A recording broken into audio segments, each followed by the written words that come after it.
When it comes to heart health, everyone seems to have an opinion, right? Your uncle claims garlic cures everything, your friend swears by green tea. And then there's Google diagnosing you with everything from a heart attack to a rare tropical disease. So let's clear the air. Namaste and welcome to HG Cardiowise. I am Dr. Amonkar, and today I'm going to bust 10 of the most common heart health myths. Some of you might already know them, some might surprise you, and some might make you laugh. But all of them could potentially save you from making avoidable mistakes when it comes to your heart health. So grab a cup of heart healthy green tea. Yes, that's good for you. And let's get started. Let's separate fact from fiction and maybe save you a little anxiety along the way. So our first myth is a classic. Heart disease, that's for my grandparents, right? Wrong. Over the last few decades, we have seen an alarming rise in heart disease among younger people. Did you know that studies show that almost 25% of heart attacks occur in people under the age of 40? So even teenagers have been diagnosed with conditions like high cholesterol and early signs of heart disease. One of my youngest patients was 30. He thought he had a heartburn from stress, but it turned out it wasn't. He had a blocked artery and we had to perform an angioplasty. Thankfully, we caught it in time. Moral of the story, listen to your body and not your assumptions.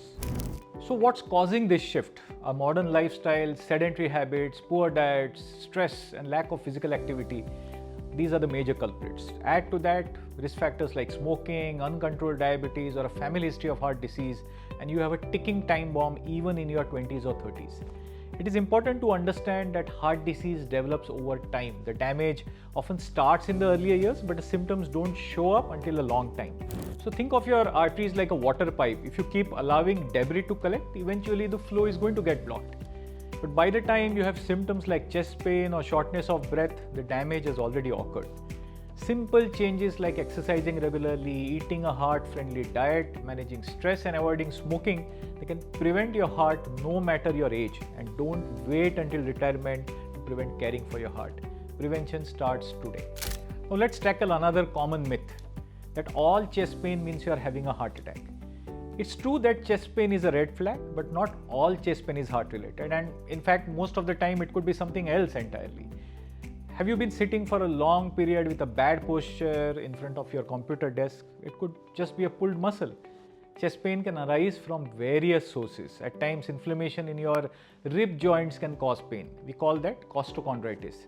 Eating spicy food, acid reflux, often called heartburn, can mimic a heart attack by causing burning sensations in your chest. There could be respiratory problems like pneumonia or pleuritis, which can also lead to a chest discomfort. So how do you tell if it's your heart? Now, some of the signs that you should watch out for. One is heart attack related chest pain often feels like a heavy pressure or squeezing in the center of your chest. It could radiate to your jaw, your neck, your arms or your back. Often it is accompanied by other symptoms. So you could be a little sweaty, feel nauseous, a short of breath or feel a little dizzy.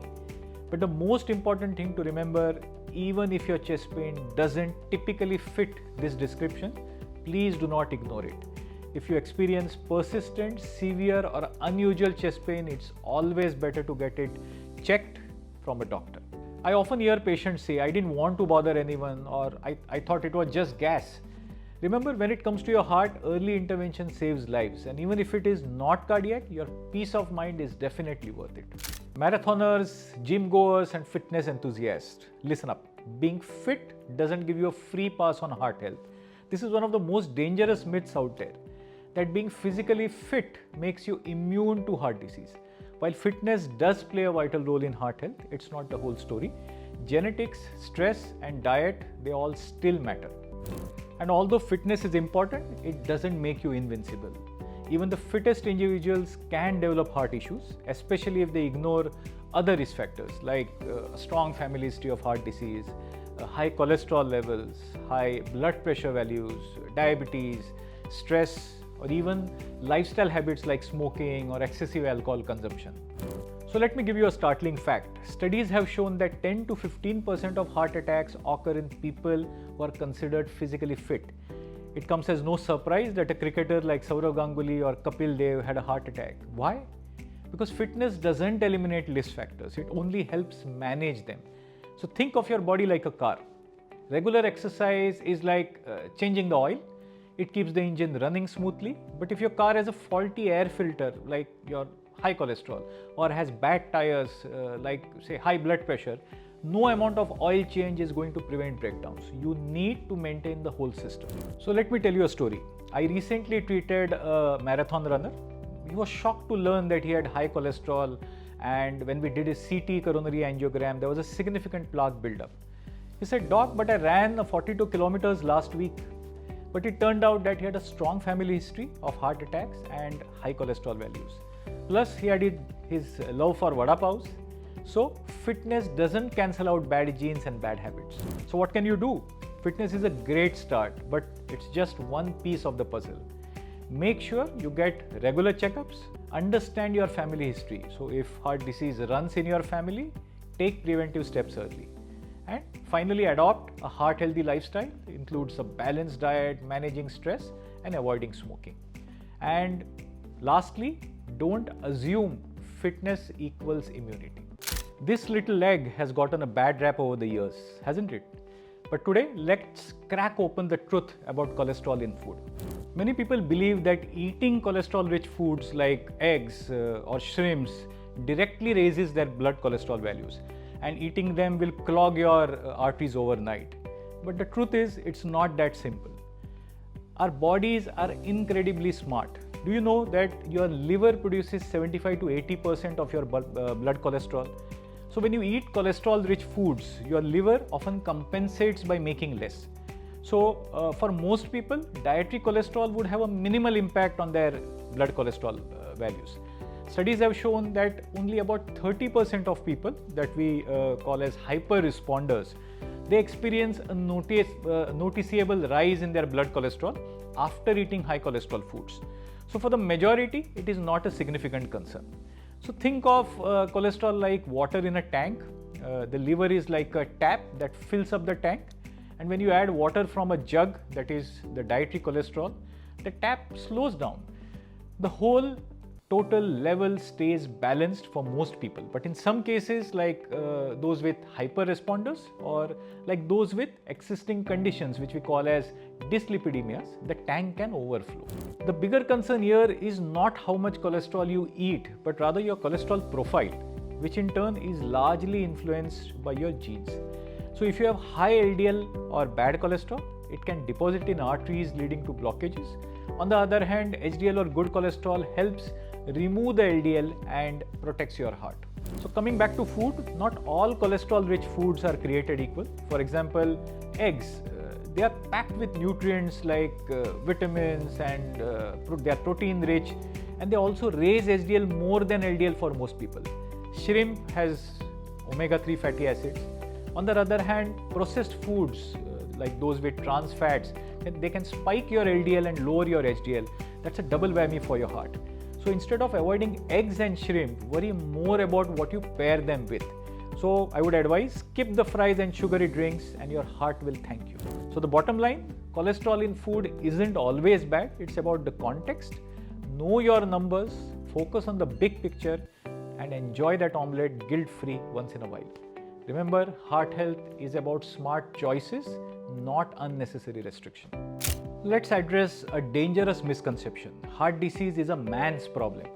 Many people think women don't need to worry about their hearts. But here's the truth.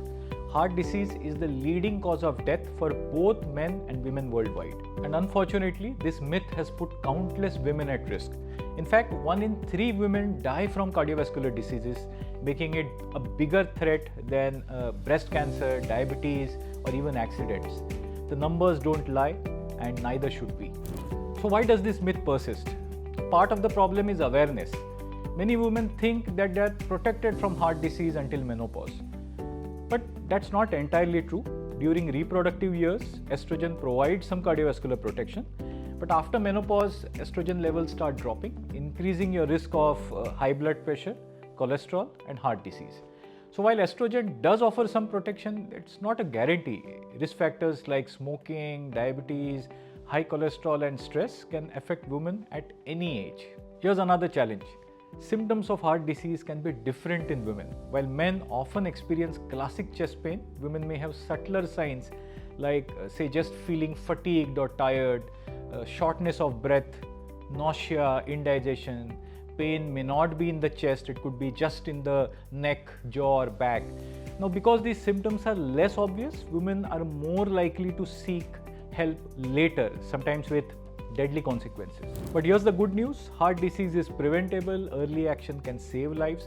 So for all you ladies, this means taking control of your heart health. Get regular checkups even if you feel fine. Monitor your blood pressure, cholesterol and sugar levels. Stay physically active and manage stress. Your heart needs it. So heart health isn't just a man's problem, it's a family issue. When women take care of their hearts, they're taking care of their families too. So ladies, listen up to your bodies and speak up. Early intervention saves lives. Now here's a myth that can be dangerously misleading. If I don't have symptoms, my heart must be perfectly healthy. This belief has put millions of people into a false sense of security. The reality, heart disease often progresses silently like a slowly burning fire. For many people, the first symptom of heart disease is a sudden heart attack or a stroke. That's the reason we call it a silent killer. Conditions like high blood pressure, high cholesterol and diabetes, they don't always have noticeable symptoms, but they can quietly damage your heart over a period of time. Let me share a real life story. A 45-year-old man, he had no symptoms, no pain and what seemed like perfect health. He didn't realize that his cholesterol levels were climbing steadily and they were causing his arteries to narrow over a period of time. And one day when he went out for a jog, he had a heart attack, he collapsed. So could this have been prevented? Absolutely, I think so. Studies show that nearly half of heart attack victims had no prior symptoms. And that's the reason regular screening is so important, especially if you have risk factors. Simple tests like blood pressure checks, cholesterol checks, or a stress test can reveal issues before they become life-threatening. We have certain advanced diagnostic tools like a CT coronary angiogram, which can even detect silent blockages. So if you feel fine, does that mean necessarily you are in the clear? No. Would you wait for smoke before checking for a fire? Of course not. Heart health works the same way. Early detection is the key to prevention. Many of my patients have discovered silent issues during routine checks, and by taking an early action, they have avoided heart attacks. Prevention doesn't just save lives, it improves the quality of life too. The lesson here is very simple. Don't wait for symptoms to take your heart seriously. Your heart might not always speak up, but it's always worth listening to. Now let's talk about a concern I hear often. Doc, will I get addicted to my heart medications? Many people hesitate to start life-saving medications because they fear of dependency. So let's settle this concern. See, heart medications are not like substances of abuse that create dependency, such as your alcohol or opioids. They don't work on the brain's reward system, which is typically what causes addiction. So think of heart medications like tools for maintaining your car. So if you need oil to keep the engine running smoothly, would you get addicted to that? Of course not. Similarly, your heart sometimes needs medications to function optimally. They are a necessity and not a liability. So people often confuse long-term use with addiction. So for chronic conditions like hypertension or heart failure, ongoing medication is essential. Just like wearing glasses to correct vision, stopping suddenly will actually worsen your condition. So these medications work by addressing the underlying issues, say lowering the blood pressure or reducing the cholesterol values or preventing a clot formation. They do not work by creating a need in your body. So there is no question of addiction. Now you might wonder, what about the side effects? While some medications do have mild side effects, initially they are usually manageable and the side effects are far outweighed by the benefits of preventing a heart attack or stroke. Believe me, in fact, thousands of patients who use medications for the right indications have seen dramatic improvements in their quality of life and longevity. The key here is to take them under your doctor's guidance. So let's put this myth to rest. Heart medications are not addictive, but they are life-saving. If your doctor has prescribed them, it's because the benefits far outweigh the risks. If you have been avoiding heart medications due to fear of addictions, it's time to rethink. So when we think of a heart attack, we often imagine a dramatic scene, coming straight out of a movie. Someone suddenly clutching their chest and collapsing. While this can happen, the reality is often very different. Heart attacks are not always sudden or obvious. In fact, many heart attacks begin with very subtle warning signs that people often ignore.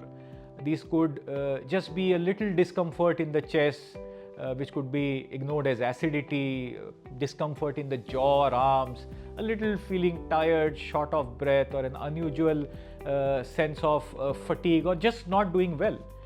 Did you know studies show that up to 50% of heart attack victims experience warning signs hours, days, or weeks beforehand? But recognizing these symptoms early will help you save your life. So heart attacks usually occur due to a slow buildup of cholesterol and plaque in your arteries. Over time, this can restrict blood flow, and when a clot forms, it can completely block the artery, leading to a heart attack. And that's why it's so important not to dismiss any symptoms as simply gas or overexertion. If something feels off, it's better to consult your doctor early than to wait for that dramatic event to happen. So how can you protect yourself? Here are a few key points to remember. Know the warning signs.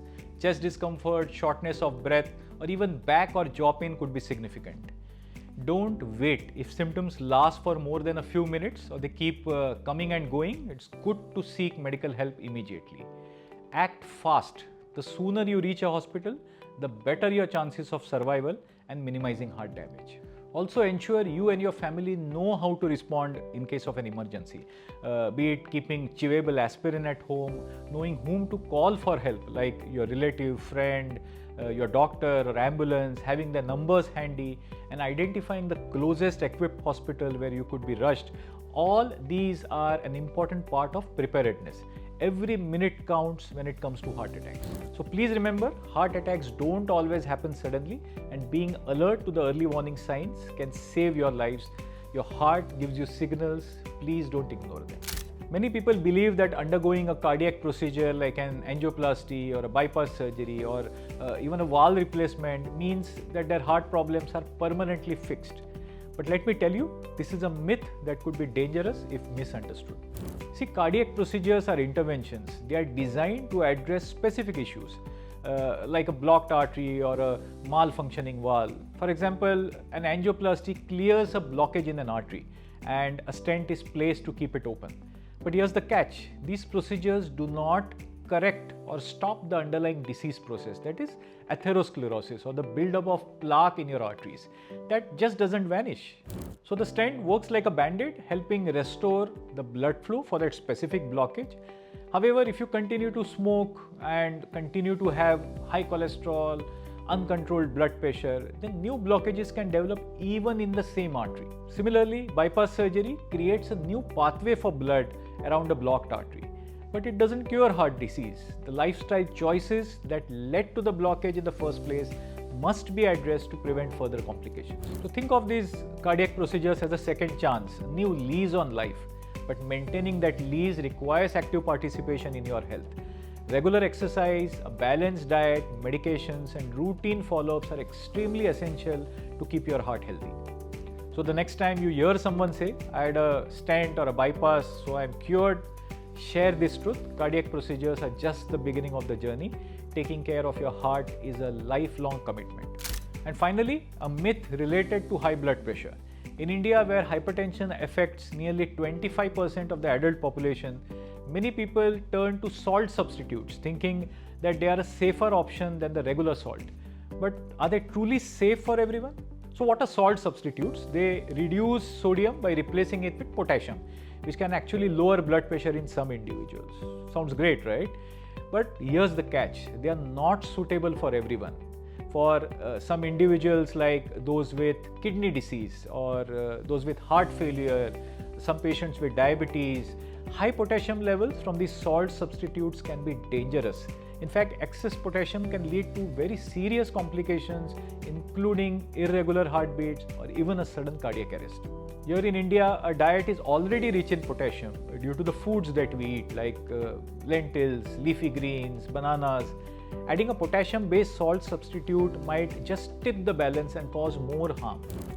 And if you are considering salt substitutes, consult your doctor first, especially if you have pre-existing conditions. See, marketing often labels these substitutes as heart-friendly or completely safe, but remember, what works for one person may not work for another. Your health needs a personalized approach. And finally, here's some tips to reduce sodium safely. Cook at home, limit processed foods and packaged foods. They are loaded with a lot of hidden sodium. Taste before you salt. Train your taste buds to enjoy food with less salt. Discuss with your doctor and ask if a salt substitute is right for you considering your health profile. So there you have it, 10 myths about heart health busted. Remember, your heart deserves the truth and only the truth, not myths. Knowledge is your best defense, so stay informed, stay proactive, and as always, consult credible sources, not just Google. I often tell my patients, don't Google your symptoms. It's okay to Google your doctor instead. Information is good, but reliable guidance is even better. So if you found this helpful, hit subscribe, share with your friend, and let me know your thoughts in the comments. Together, let's take care of our hearts. Goodbye.